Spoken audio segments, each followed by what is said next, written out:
E você acredita que o arrebatamento vai acontecer antes dos 7 anos que seriam aquele período de 3 anos e meio, 3 anos e meio, Uhum. né? Ou durante, ou Tem depois alguns grupos que são É, pré-tribulacionistas, outros são a gente tinha falado pós-tribulacionistas, com o Rina né? aqui, ele falou que acredita que a igreja vai, se não me engano, vai ser antes da tribulação, né? Eu acredito que a igreja passará pela grande tribulação, Vivenciando? vivenciando. Eu acredito que Ah, sim. é? Por várias razões. A primeira delas, você sabe que toda a doutrina de arrebatamento da igreja, dispensacionalismo, é... Arrebatamento, pro pessoal que não tá acostumado, como você explicaria? Tá, eu vou resumir o que é o arrebatamento. Tá, Vocês já ouviram falar, pessoal, aqui num filme chamado Deixados para Trás, de Tim LaHaye? eu vi, mas eu não Left sei. Behind, né? Talvez o pessoal... Ainda vão criar uma tecnologia que a gente fala assim, eu ouvi, a gente vai ouvir, né? Já ouvi aqui. O pessoal... Esse filme mostra mais ou menos essa ideia. A ideia do arrebatamento é que o anticristo será um líder mundial, Carismático. carismático, e quando ele começar a dominar a Terra, um pouco antes dele exercer sua hegemonia, a igreja vai começar a desaparecer. As pessoas Pessoas. sumindo. O avião vai ficar Aqui, desgovernado, a vai gente tá aqui, o cair, mandíbula todo, desapareceu lá. samba, então vai ficar só a roupa lá e tudo e tal. Aqueles que estudam a profecia vão entender que ali foi a igreja que foi arrebatada. E quem ficar para trás é que não estava suficientemente espiritual para ser levantado. Aí vão começar 7 anos de sofrimento na terra em que o anticristo vai dominar. E ele vai perseguir aqueles que não estavam tão bem preparados. Muitos judeus nessa época vão se converter. E depois desses 7 anos é que Cristo vem com poder e grande glória com aqueles que foram arrebatados para estabelecer o reino dele de 1000 anos. O milênio. O milênio. Mas a igreja mesmo não estará nessa tribulação de 7 anos, será tirada antes. Isso é o que diz a doutrina chamada doutrina do arrebatamento secreto ou dispensacionalismo. Eu, Rodrigo, particularmente, eu não sou adepto a essa visão de fim de mundo. Por quais razões? Vou tentar resumir aqui para não ser muito prolixo, que o nosso horário até já está bem avançado. E daqui a pouco eu tenho que pegar a estrada para ir... Caramba! Mas nós já vamos terminando aqui. Essa doutrina do dispensacionalismo, ela só passou a existir, sabe por quê? Houve um padre que ele, dominicano, Francisco Rivera. Esse padre Francisco Rivera, ele via que os protestantes entendiam que o anticristo era o domínio católico sobre a cristandade. Então esse padre, para tirar os olhos do papado, ele criou duas coisas. Deu uma ênfase a uma ideia preterista, que o anticristo era Nero, e que a volta de Jesus será o seguinte, que o anticristo é alguém que vai surgir ateu no futuro e que a igreja não estaria aqui. Aí, a ideia desse padre passou para um homem chamado Darby, um pregador. Isso eu estou falando já no começo do século XX. Darby começou a pregar aquilo, começou a empolgar, começou a dar mais ênfase, sistematizou tudo isso que eu estou falando.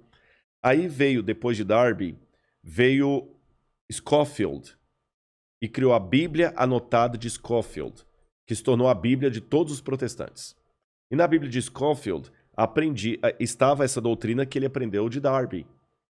E depois de Scofield, outros pregadores renomados começaram a propagar a ideia do dispensacionalismo, especialmente o Tim LaHaye, que ficou muito famoso.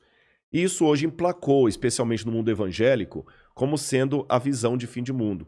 Só que se você olhar atrás da história do cristianismo, o dispensacionalismo, com o arrebatamento da igreja, 7 anos de tribulação, tudo mais, não fazia parte nem dos ensinos de Lutero, nem de Calvino, nem de Zwinglio, nem de John Wesley, dos metodistas, nem dos cátaros, nem dos albingenses, nem nenhum dos que viveram a história do cristianismo.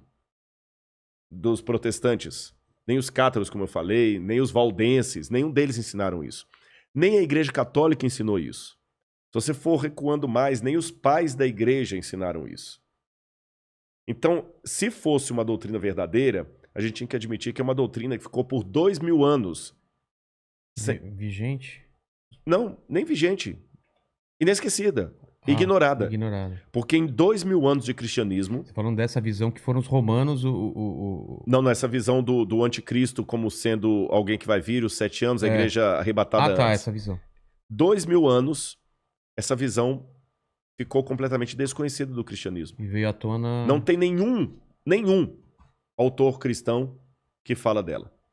Começou com Francisco Rivera, padre, e depois Darby e Hal Lindsey também, que vai vir depois de Hal Lindsey com Tim LaHaye, que vão propagar isso aí. E espalhou no mundo gospel. Mas, biblicamente, eu tenho dificuldade de aceitá-la por algumas razões. Em primeiro lugar, a volta de Jesus na Bíblia é descrita, e quando eu falo eu acredito assim, eu estou falando Lutero, Zwinglio, Calvino, todo esse pessoal aí, né? Ela será com poder e grande glória. Todo olho o verá. Até aqueles que o traspassaram. A Bíblia não fala de um arrebatamento secreto. Não fala. Em momento... mas como é que Rodrigo lá em Tessalonicenses fala? Seremos arrebatados no abrir e fechar de olhos. A palavra arrebatados ali significa tirado de um lugar e levado para outro. Não fala em arrebatamento secreto. Jesus fala, porque assim como o relâmpago que sai do Oriente e se mostra até no Ocidente, assim há de ser a vinda do Filho do Homem. Então não é uma coisa secreta. Com essas coisas em mente, outro detalhe, o Apocalipse fala que Deus guardará o povo dele na provação que há de vir. Algumas traduções falam da aprovação. Guardará em meio à provação.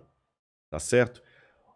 A Arca de Noé, que é tomada por modelo de muitos, até em Jesus também, que fala, assim como foi nos dias do dilúvio, será na vinda do Filho do Homem, a família de Noé que foi salva, ela foi protegida do dilúvio, mas não retirada do dilúvio. Foi ela protegida, mas passou pelo dilúvio.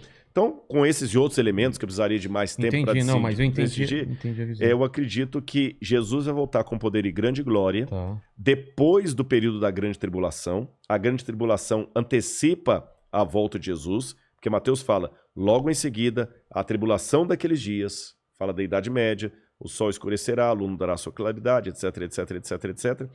E depois Daniel fala também que haveria um grande tempo de angústia, o qual nunca houve. Aí vem a vinda de Cristo. Tá certo? E nesse tempo de angústia, o qual nunca houve, o povo de Deus vai ser perseguido pelo anticristo e pelos que aderirem ao anticristo.